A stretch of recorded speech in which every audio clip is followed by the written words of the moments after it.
Jessica, a journalist, sought solace in the quiet town of Ashtonville. She craved peace, a stark contrast to the bustling city life she left behind. Ashtonville promised tranquility, a place to escape the relentless news cycle. She found an apartment on Maple Street. It was quaint, charming even, with its brick facade and ivy-covered walls. Little did she know shadows lingered beneath the surface. Jessica spent her first few days unpacking and settling in. The town embraced her, drawn to her warmth and kindness. The local diner, with its worn booths and the smell of freshly brewed coffee, became her sanctuary. She felt a sense of belonging, a feeling she hadn't realized she craved. But the peace was an illusion, soon to be shattered. The apartment building had a history. Locals whispered tales of its dark past, stories of strange occurrences, unexplained noises, and a lingering sense of unease. Jessica, initially dismissive, began to notice the wary glances and hushed tones when she mentioned her address. The whispers intrigued her. The journalist in her piqued. One elderly woman, Mrs. Hawthorne, claimed her grandfather had lived in Jessica's very apartment. He had vanished without a trace, his disappearance remaining an unsolved mystery. The building, she warned, was a place of sorrow, a magnet for troubled souls. Jessica, though unsettled, dismissed it as folklore. She would soon learn the truth was far more terrifying.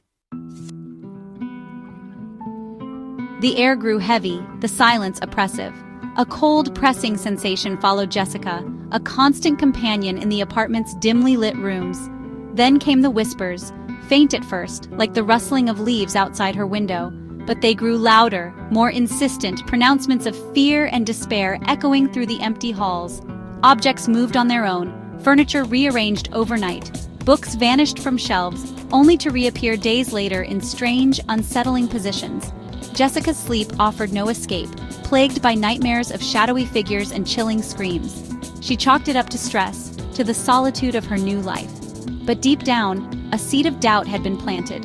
Denial was no longer an option. Something was terribly wrong. Driven by a need for answers, Jessica delved into the building's history. She uncovered a pattern, a chilling trail of disappearances dating back decades. Each tenant had reported the same unsettling events: the whispers, the cold, the feeling of being watched. And then silence. They vanished, leaving no trace behind.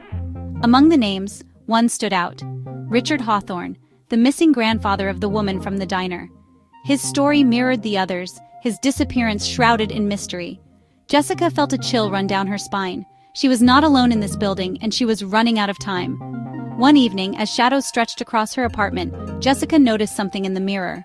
Her reflection stared back, but something was different. Her eyes, wide with fear, were not her own. They belonged to Richard Hawthorne, his face contorted in a silent scream. The mirror went dark. Jessica was gone. The apartment remained empty, the silence deafening. The whispers, however, continued, a chilling reminder of the shadows that lingered within. Was Jessica trapped, lost in the building's dark history?